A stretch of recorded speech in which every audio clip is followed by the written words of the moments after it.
back in Matthew, and we are going to just jump right into it today. We've got some pretty exciting stories. So the triumphal entry of Jesus has just happened before this, as well as him cleansing the temple. So in Matthew, he comes into the city in authority, and then he cleanses the temple in authority. And again, this points to some bigger prophetic patterns that are happening here, and the next couple of stories point to this as well. In the morning as he was returning to the city, so we're in chapter 21, verse 18. In the morning as he was returning to the city, he became hungry, and seeing a fig tree by the wayside, he went to it and found nothing on it but only leaves. And he said to it, "May no fruit ever come from you again." And the fig tree withered at once. When the disciples saw it, they marveled, saying, "How did the fig tree wither at once?" And Jesus answered them, "Truly I say to you, if you have faith and do not doubt, you will not only do what has been done to the fig tree, but even if you say to this mountain, 'Be taken up and thrown into the sea,' it will happen. And whatever you ask in prayer, you will receive, if you have faith." And so this is an interesting section because I think it points to a larger pattern that is reinforcing some theological concepts here. And a lot of this pattern stuff that I learned through Jonathan Pageau. And Jonathan Pageau is Eastern Orthodox, and I'm not Eastern Orthodox.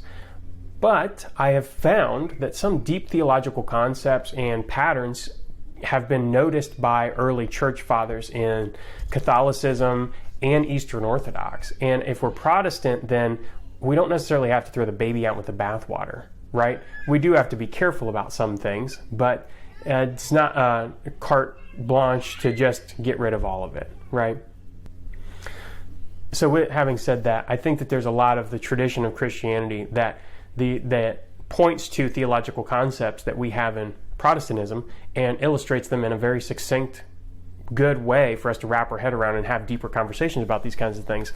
One of these is this idea of tying in the entire Bible to this section. One of the things that stands out about fig leaves and fig trees is the story of Genesis. So this is actually hearkening back to the story of Genesis when Adam and Eve fall. And after they fall, the first thing that they do is they hide and make clothes out of fig leaves, right? So before God comes back, they make fig leaf clothes to hide their nakedness. And they're hiding out of shame. So there's this idea of fig leaves hiding the shame of Adam and Eve here. So this symbol of the fig leaves here, as Jesus has arrived on the scene in authority, right? He systematically undoes many of the symbols we see in the fall narrative, in the fall in Genesis, right? It's like Jesus is saying, remember why I'm here. Remember, I came to undo this. And we see this through multiple aspects of the crucifixion story. And I think this is great because he's cursing the fig tree. And there's multiple elements to this symbol. The fig tree doesn't have fruit on it, and he curses it, right? It withers instantly when Jesus curses it, right? There are these aspects of this that you can really dig into and think about. How does this harken back to Genesis? How does it go back to what the prophet said about Jesus? How does this look forward to his role as Messiah in relation to these things that are uncovered in Genesis, right?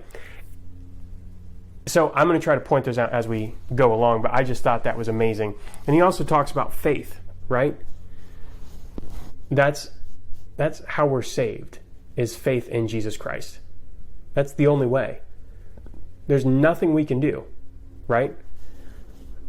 So, anyways, I will note that whatever you ask in prayer, you will receive if you have faith. This is like a widely misinterpreted. Like if you put it in context of these stories, it doesn't make sense. It's not. It doesn't mean just you don't use this like a magic genie lamp, right? You don't just say magic words and then God grants your prayer. Prayer in a big way is drawing you into God's plan for your life. It's drawing you into alignment with God's sovereign plan. not the other way around. It's not a petition to draw God into your sovereign plan. Anytime that you're trying to do that, I think you're on the wrong trail. Anyway, so in verse 23, when he entered the temple, the chief priests and the elders of the people came up to him as he was teaching and said, "By what authority are you doing these things? And who gave you this authority?" Jesus answered them, "I will also ask you one question. And if you tell me the answer, then I also will tell you by what authority I do these things. The baptism of John, from where did it come?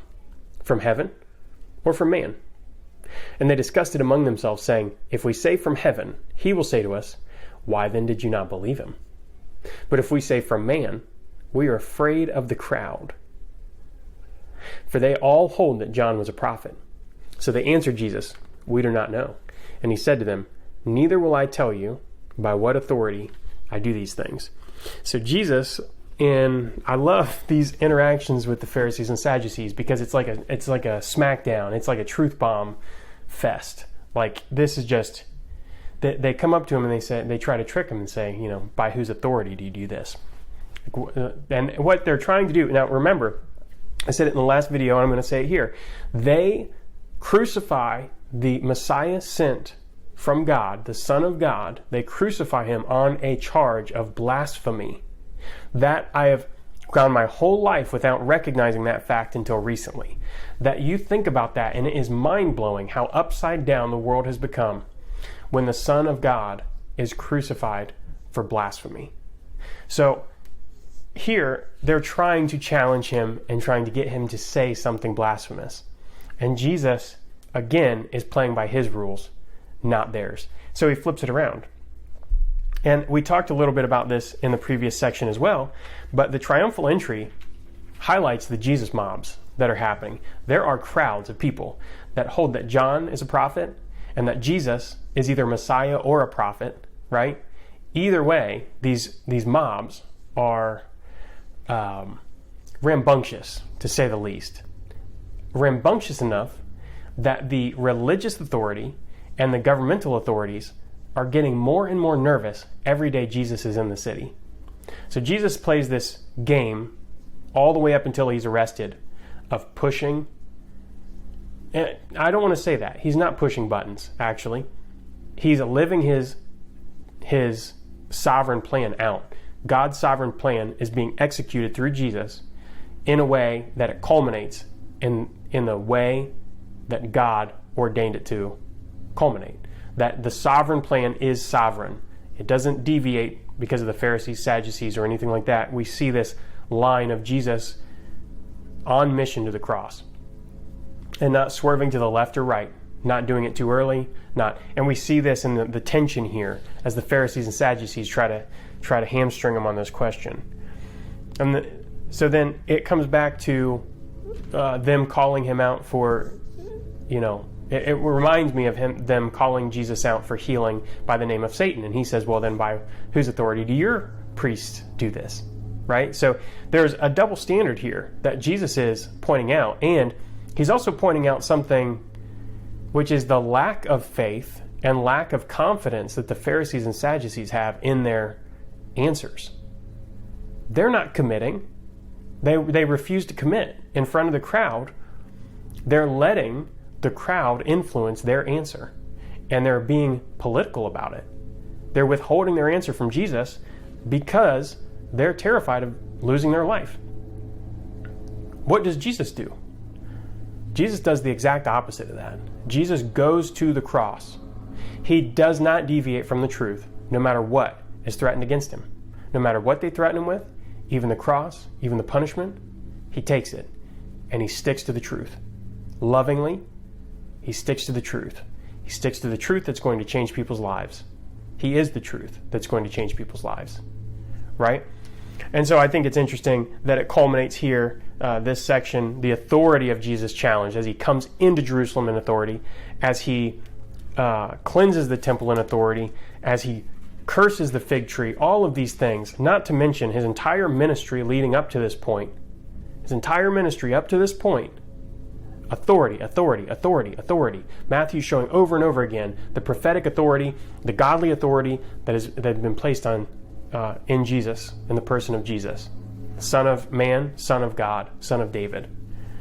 And it's just being challenged and challenged by the Pharisees and Sadducees until it reaches a fever pitch. And that's the tension that we go through in the next couple parables and sections. So we do have a section of parables coming up, so I'm excited about that. But let me know down below what you think about this section of the text, what you got out of this video, if anything. Like and subscribe to catch all the videos as they come out. I'm super stoked to be doing this. I can't stop making these videos because every single one I'm like, oh my gosh, this is what's next. It's just the more that you learn about this story, the more fascinating, the more it draws you in. It's insane.